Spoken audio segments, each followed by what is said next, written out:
Let's talk about Jurassic Park Builder, the mobile game that came out over 10 years ago, had microtransactions out the wazoo, and still somehow became one of the best dinosaur games on smartphones. Yeah, even with all the waiting, grinding, and overpriced card packs, this game had a weird hold on people, including myself. Now don't get it twisted, this game was a straight up cash grab. Want to speed up building an enclosure? Pay up.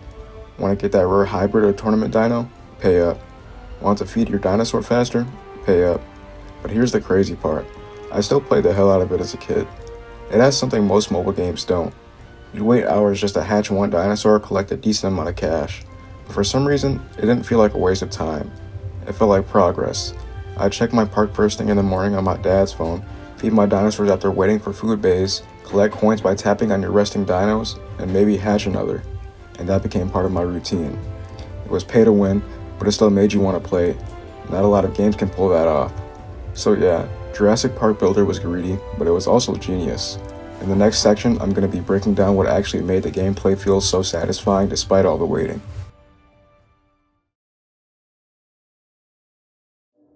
When it comes to gameplay, Jurassic Park Builder nailed that addictive loop.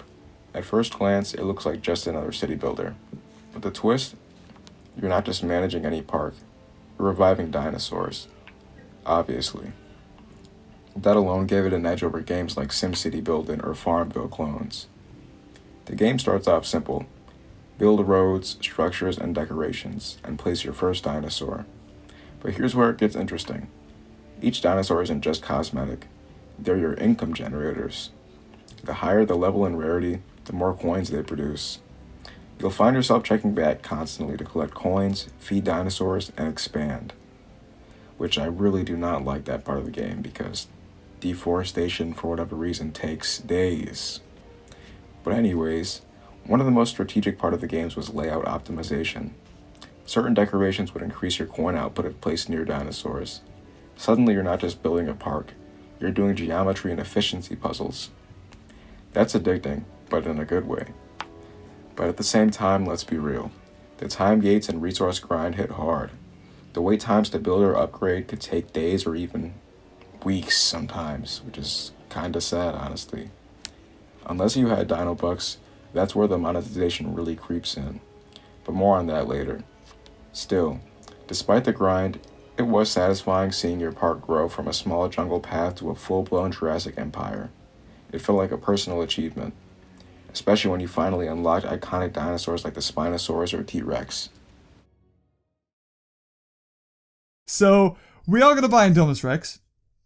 It should be the strongest creature. It's a shame that it's not bucks, because then you could earn it. Even if it's like 10,000 bucks, it's something to work towards. It's a crud ton. It's going to take you ages, but you can do it. So, we're going to buy Indominus Rex. Let's do it. We're not going to look back. Thank you. I bet. So, that we have unlocked Indominus Rex.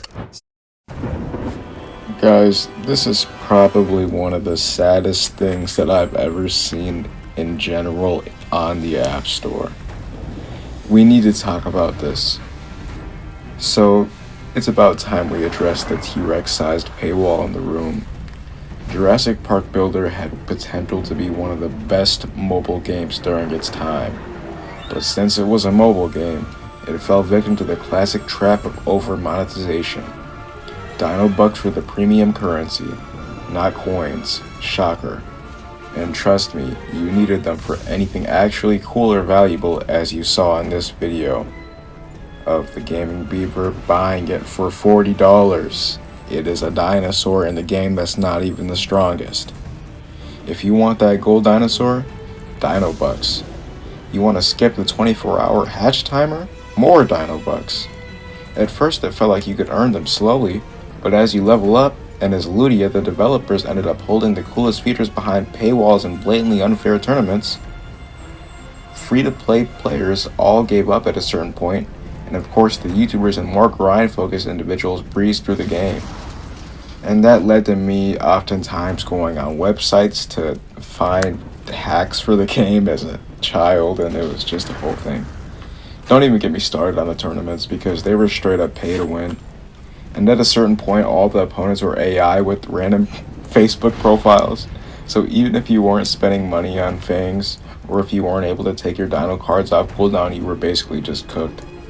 Eventually, people stopped logging in and the daily grind wasn't worth it anymore.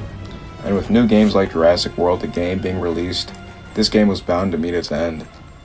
Honestly, it's a shame.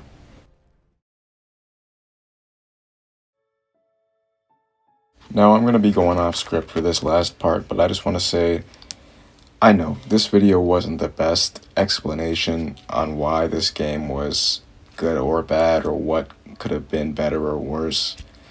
And I know it was kind of short and abrupt, but at the same time, I didn't really want to make this video too serious because this game was made in, I think, 2011 or 2012, and it was publicized a lot by Facebook, so it's not really fair to compare it to a lot of newer games. And around that time, most games were reaching when it comes to money hungriness, if you will. So with that being said, a lot of the things in this game were actually really good. I really liked the other parks. I liked the aquatic area. I liked the glacier area as well. It added some variety to the game that otherwise wouldn't have made it as interesting. I also really liked some of the animations, and I liked how the dinosaurs, as they leveled up, were sort of they'd change and they'd sort of get these patterns at first, and then over time they'd eventually turn into these little cool colors and rainbows or whatever. And for a child, or really anyone that's playing the game from about 10 years ago, you'd enjoy it for sure. But yeah, that's about it for the game. I really wish they could have done more with this game. I heard there was a remaster or something, but I'm not sure if it's from Ludia or if it's from another company. But regardless, this game does have a special place in my heart, and I'm sure it does in your guys's as well.